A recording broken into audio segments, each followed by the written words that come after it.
അപ്പം നമ്മൾ beef എളുപ്പത്തിലൊരു beef ഉണ്ടാക്കാം. എനിക്ക് എളുപ്പത്തിൽ ഉണ്ടാക്കണം ഇഷ്ടം. അപ്പം അതിലേക്ക് കുറച്ച് വെളിച്ചെണ്ണ ഒഴിച്ചു.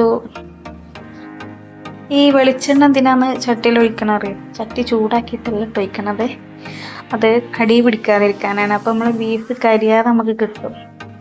അപ്പം അതിലേക്ക് കുറച്ച് ബീഫ് ഇങ്ങോട്ട് ഇട്ടിട്ട് നല്ല ബീഫ് എടുക്കണം കേട്ടോ. നമുക്കിവിടെ നല്ല ബീഫ് കിട്ടണോണ്ടല്ലേ ബീഫ് ഇതിലേക്ക് ഇട്ട്. മൺചട്ടിയിൽ എന്തുണ്ടാക്കില്ല രസം, അപ്പം അതുകൊണ്ടാണ് കേട്ടോ ഞാൻ മൺചട്ടിയിൽ ഉണ്ടാക്കുന്നത്. പിന്നെ അതിലേക്ക് വറുത്ത മുളകും പൊടി, മഞ്ഞൾപ്പൊടി, മല്ലിപ്പൊടി, പിന്നെ വലിയ ജീരകവും കൂടി ഞാൻ വറുത്തിട്ടാണ് ഇതിലേക്ക് ഇടുന്നത്. അപ്പം ഒന്നുകൂടി രസം കൂടും. പിന്നെ ഇഞ്ചി, വെളുത്തുള്ളി, പച്ചമുളക്, ചെറുള്ളിയും കൂടി മിക്സിയിലിട്ട് അരച്ചതാട്ടോ. അത് ഇതിലേക്ക് ഇട്ടിട്ട് ഉലുവ, കറിവേപ്പില, ഉപ്പും പാകത്തിനിട്ട് എല്ലാം കൂടി നന്നായിട്ട് മിക്സ് ചെയ്യുക. ഈ മിക്സ് ചെയ്ത് വെക്കുന്ന നമ്മൾ അടുപ്പിലേക്ക് വെക്കരുത്. കുറച്ച് നേരം നമ്മൾ ഇങ്ങനെ കുഴച്ച് വെക്കണം. കുഴച്ച് വെക്കുമ്പോൾ അതിലേക്ക് മസാലയൊക്കെ നന്നായിട്ട് ഇറങ്ങിക്കോളും. അപ്പോൾ ഒന്നും കൂടി രസമാവുമല്ലോ. എന്നിട്ട് ഗ്യാസ് കത്തിച്ച് അതിന് അടുപ്പിലേക്ക് നമ്മൾക്ക് ഇത് വെക്കാം. വെള്ളമൊന്നും ഒഴിക്കരുത്. ഇതിൽ തന്നെ ഉണ്ടാവും വെള്ളമൊക്കെ പിന്നെ അങ്ങനെ ഇറങ്ങി വരും. തീരെ ഒട്ടും വെള്ളം ഇല്ലാന്നുണ്ടെങ്കിൽ കുറച്ച് വെള്ളം ഒഴിച്ചങ്ങാണ്ട് ഗ്യാസിന്മേലാണെന്നുണ്ടെങ്കിൽ സിമ്മിലിട്ട് അങ്ങനെ വെക്കുക. അപ്പോൾ അങ്ങനെ ആക്കുമ്പോൾ വേകുമ്പോഴാണ് അതിൻ്റെ രസമുള്ള. പെട്ടെന്ന് വെന്തെടുത്താൽ അതിൻ്റെ രസം കിട്ടത്തില്ല. അപ്പോൾ നന്നായിട്ട് ഇങ്ങനെ വെന്തതിന് ശേഷം കുറച്ച് മല്ലിയിലൊക്കെ ഉണ്ട് വിതറി കൊടുത്താലുണ്ടല്ലോ അടിപൊളി ടേസ്റ്റാണ് മക്കളെ. നിങ്ങളൊക്കെ ഇങ്ങനെയൊക്കെ തന്നെയൊക്കെ ഉണ്ടാക്കുക. എന്നാലും ഞാൻ ഉണ്ടാക്കണേ നിങ്ങൾക്കും പറഞ്ഞു. വേണമെങ്കിൽ ഇതുപോലൊക്കെ ഒന്ന് ട്രൈ ചെയ്യാം. എളുപ്പത്തിൽ ഇറച്ചി എങ്ങനെ ഉണ്ടാക്കാം, ഇങ്ങനെയാണ് എൻ്റെ ഒരു ഇതിൽ.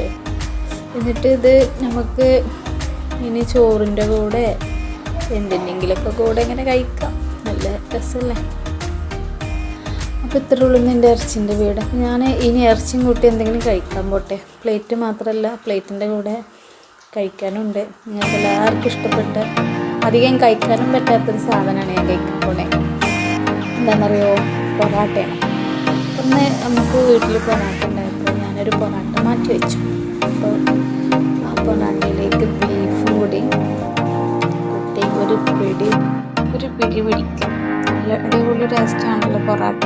ഇഷ്ടമില്ലാത്തൊരാരും ഉണ്ടാവില്ല എന്ന് വിചാരിക്കും.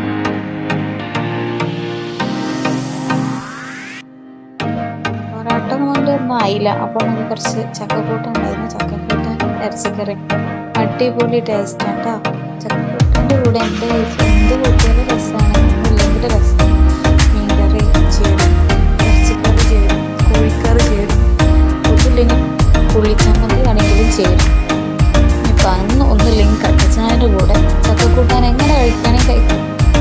അപ്പോൾ ഇക്കുറി ഏതായാലും നമുക്ക് ചക്കക്കൂട്ടാനും ബീഫും കിട്ടിയതുകൊണ്ട് അൽഹംദുലില്ലാ റാഹത്തായി വളരെ നിറച്ച് കഴിച്ചു, സമാധാനമായി. അപ്പോൾ നിങ്ങൾക്കിതിൽ ഏതാണ് ചക്കക്കൂട്ടാനും ബീഫുമാണോ ഇഷ്ടം, പൊറാട്ടയും ബീഫുമാണോ ഇഷ്ടം, ബീഫിൻ്റെ കൂടെ എന്ത് കഴിക്കാനാണോ ഇഷ്ടം എന്നുള്ള കമൻറ്റിൽ അറിയിക്കുക. വീഡിയോ ഇഷ്ടപ്പെട്ടെങ്കിൽ ലൈക്കും ഷെയറും കമൻറ്റ്